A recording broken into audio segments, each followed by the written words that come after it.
Happy Thanksgiving, Phoebes. Hey, what's going on, Joe? I need a good lie. Oh, okay. How about the whole man walking on the moon thing, you know? Is combustion possible in an empty vacuum? Why don't we first test it out with gunpowder mimicking Earth's atmosphere? The high-powered laser is what caused it to combust. Clearly the gunpowder's going off. Lots of fire, lots of smoke. It's oxygenating. So why don't we try it with an empty vacuum?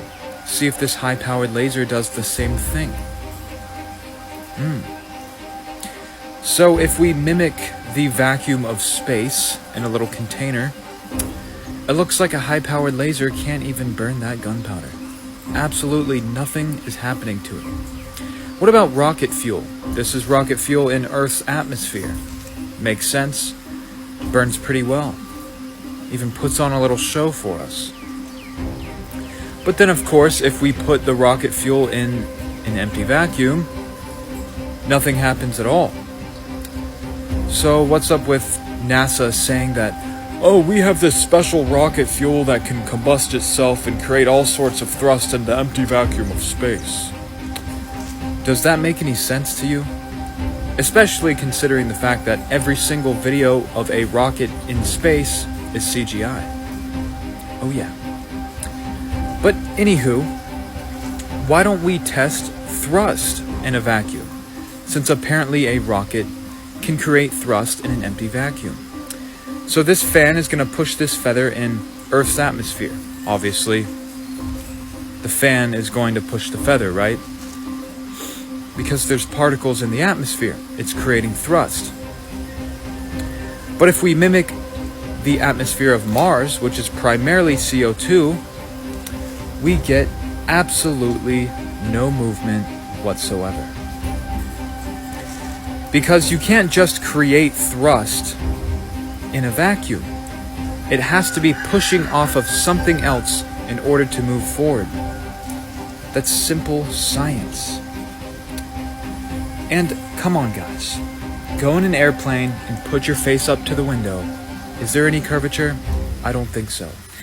Fluid mechanics and hydrostatics. Water is always level on the surface and it takes the shape of its container. You can't show me water bending and curving around a ball, and you can't show me large bodies of water without containment. Until you can, keep coping. Gas pressure, air pressure. The definition is the force exerted from the particles against the walls of its container. We live in a pressurized system. You can't have gas pressure, air pressure, or atmospheric pressure without a container. It's in the definition and it's in all gas laws. These are natural laws. Until you could demonstrate scientifically gas pressure without containment, keep coping. There's no curvature. Long-range observations have debunked the radius value of the Earth over and over and over and over again. It's testable, repeatable. You could do it yourself from sea level, from an airplane, from a high-altitude weather balloon. The horizon is always flat and level. It never curves down and away. There's no left to right curvature. The Earth is flat. NASA literally means to deceive in Hebrew. The number is H5377. You could look it up yourself. To deceive, to beguile, to lead astray. Green screen glitches, wire harness fails, CGI, Photoshop, you name it. NASA's a hot mess, and if you're a grown-ass man and still believe in NASA, I feel bad for you. The globe is cooked. The globe is unalive. Rip globe. You guys, guess what's happening on July the 8th? And not only does it happen this July the 8th, it happened last July the 8th, and the July the 8th before that, and every single July the 8th since the beginning of time, and it lasts for 2 to 3 months. 99% of the Earth gets the same sunlight. Now, the reason why they didn't teach us this in school is because it goes against the heliocentric model, and they can't have that. You know, this hogwash, this is what they need you to believe. They need you to believe in the Big Bang and that you're a monkey living on this chaotic ball being drugged by the sun through the universe at astronomical speeds. Half the time, people defending this don't even know what they're defending. If you look really closely, you'll be able to see Earth. But this says different. And this map right here, this is the Gleason's map. This is the same map that several world organizations use as their logo. They don't use this one. They use this one. May I present to you the Gleason's map? Australia, Africa, Europe and Asia, North America, South America, and Antarctica is this white ring that circles us. Because it's not a continent at the bottom of a ball. It's an ice wall that surrounds us 360 degrees. You'll look down at the bottom and you'll see to the left and to the right. Winter solstice. You see sun is further out towards the south. There's the sun. You can see north is barely getting some sort of sunlight.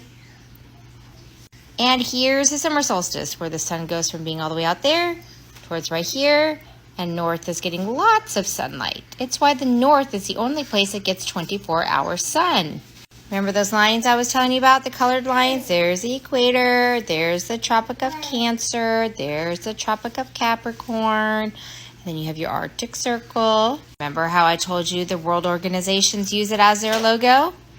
There's the World Health Organization, the United Nations, the World Meteorological Organization, the International Maritime Organization, even the International Civil Aviation Organization. Interesting how they don't want to use this though, right? Now, if they lied to us about our home, our very existence, they lied to us about where we came from, got you all convinced that you came from monkeys, what else are they lying to us about? In the cockpit, a water bottle can sometimes be more important than any instrument. Sounds strange? Just wait. The water inside the bottle always stays level, no matter how the aircraft moves. If I see clouds ahead, I can use the water surface to figure out whether I can climb over them or if I'd have to fly through. Especially when dealing with thunderstorm clouds, this helps me quickly decide whether a safe climb is possible or if it's better to avoid them. Simple, but brilliant. This is a pilot's head-up display while descending. Look at the line. This is where the pilot is actually looking, eye level. Now, look at the horizon. It's below eye level during descent. Why? On final approach, everything matches. The artificial horizon and the real horizon line up. The strange part is, when flying high, that same horizon suddenly drops in the HUD display, almost like it's being corrected manually. Why would the horizon move down at altitude but come back to eye level when it matters, like landing? Now look at this, high altitude balloon footage. No fisheye lens over 100,000 feet up and the horizon still rising to eye level. Now here's what they show you on TV and NASA streams. Extreme wide angle fisheye lenses. Notice how the horizon curves down at the edges? That's not Earth, that's distortion. One shows reality, the other shows special effects. If the Earth were a ball, the higher you go, the more the horizon should drop, but it doesn't, it always rises. So ask yourself, is the curve real or manufactured? Is recovered by Clyde Holliday of Johns Hopkins, who prepared it for its trip to the upper stratosphere. Rivaling the fantastic imagination of Jules Verne, the camera brought back a record of a flight into the heavens of a captured German B-2 rocket. At White Sands, New Mexico, the huge missile takes off.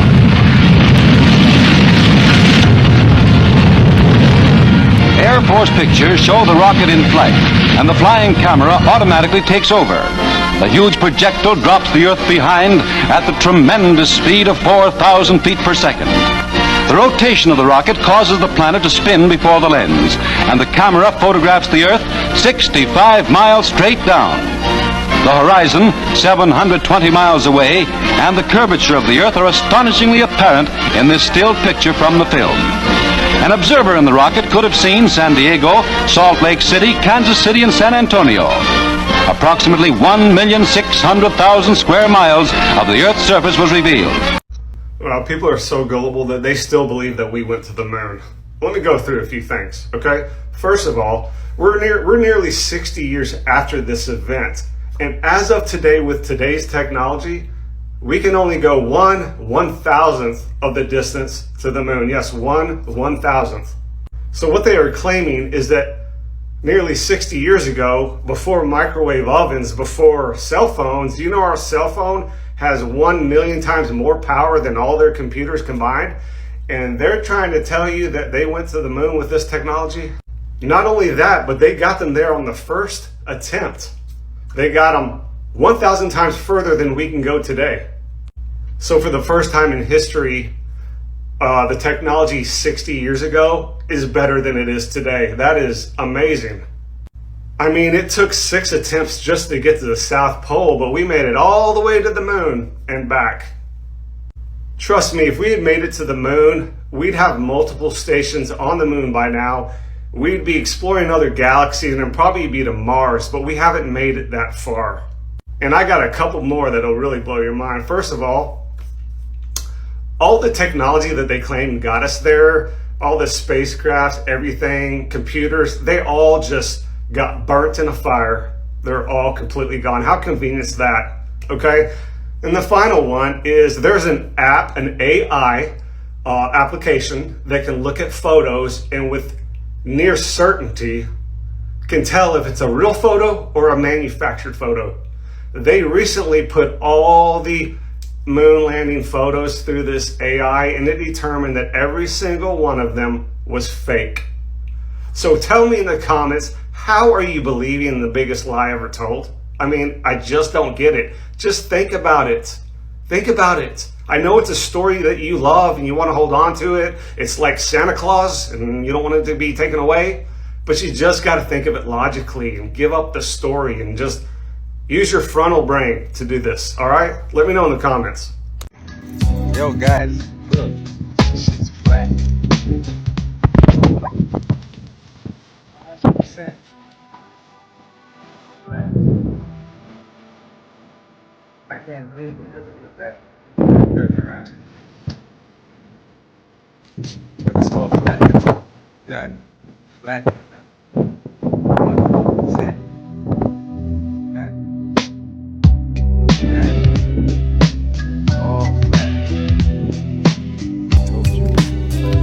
Don't believe anything coming out of the news. Don't believe anything coming out of the news. Don't believe anything coming out of the news. It's not news. They're not telling you what's happening. They're telling you what they want you to know so they can start maneuvering people lockstep with what the system wants. Now, when they say go that way, don't go that way. You better be going this way. That's where I'm going to be, over here, because everything is a lie. Our whole, where we came from, I mean, if you look, we live on a flat, non-rotating, geocentric plane construct. There is a dome over us called the firmament. You can't get more than 6 verses in the Bible and it talks about the firmament. Why aren't churches talking about this? I mean, anyway, that's between them and later on. But my point is that once I understood where I lived, this flat geocentric construct, the flat earth, once I understood it, I knew instinctively firmaments are not our friends because they're run by the beast system. That's Satan. In occultism, they use numbers, they use numerology, they use ley lines to build things, guys. And use all these things. Just because you're not aware of it doesn't mean it's not true, that it's not there. They do this. They've been doing this for eons. This has been going on forever. This whole thing since Satan was thrown down from heaven is that he is building a one world system that is already in place to then bring in the one world religion. Everything has already been implemented. They're just waiting to turn the key, some type of black swan event. Everybody just needs to understand that where we are with Inflation Reduction, but it is about control first and foremost, because they need to get everybody in control before they can initiate the religion. In my 20s, this is in the 90s, I was talking about the agenda. All my posts, everything I talk about is so you understand that when they say go that way, don't go that way. You better be going this way. That's where I'm going to be, over here. While you're looking at the flat earth surroundings, believe nothing. Believe zero of what you see on the TV. And don't listen to them. They're not our friends. They're not our friends. People thought the earth was flat for thousands of years. Only a couple hundred years ago. And they were able to navigate, nighttime with the stars and stuff. They knew what was going on. They weren't stupid. They built all those old cathedrals and incredible architecture that we can only dream of building today. I'm not saying that we couldn't, but I mean, we build shitty boxes that don't last 10, 20, 30 years and just depressing architecture now. So, I mean, it's crazy. This world's crazy. I love all of you watching this. Thank you for everything. I'm literally just sitting in my car rambling to my phone about all the shit that I see, like, over the last few years, all the videos I've watched and everything. It's like now I'm at a point where I don't care what people think about me anymore, because, like, if y'all aren't seeing the same stuff I'm seeing, then start looking at it, because it's so crazy. You start going down all these rabbit holes while trying to navigate work, going through life, and still spending time with your family and going to work and doing all this stuff, while at the same time you're like questioning reality and what's real and what's not. And you know, the fact that the government's run by evil people. That's like all I think about all the time. So if the government's telling me something, those are evil people telling me something. So I'm not going to trust them. So where's that leave me? That leaves me like figuring it out on my own. We all got to figure this out on our own now. So it's like, so it's going to be fun. It's a lot of fun, but it's also scary because you feel alone. But you're not alone, because where I'm at right now, so many other people are at, and I see their videos on TikTok. We're all losing our minds because we're hitting this point where we realize that life is not what we've been told. It's not what our parents have been told. It's not what the Matrix is so real, and it's been so pushed down our throats that, like, once you realize you have free will and you can do what you want, and if you do the right thing and pray to God and just try your hardest, put in the work, you can accomplish your dreams. You really can. There's no reason to think you can't. Just put in the work, pray, do the right thing, and don't give up. And just give it time. But you have to keep working your ass off until it happens, because it will. It's going to take a lot of time, but it will. And in the meantime, enjoy the journey, because once you get to the end, it's not going to be the same. You're gonna look back on this and remember how much fun it was. Like, so just whatever you want to do in life, do it. You can. I love you. Have a great day.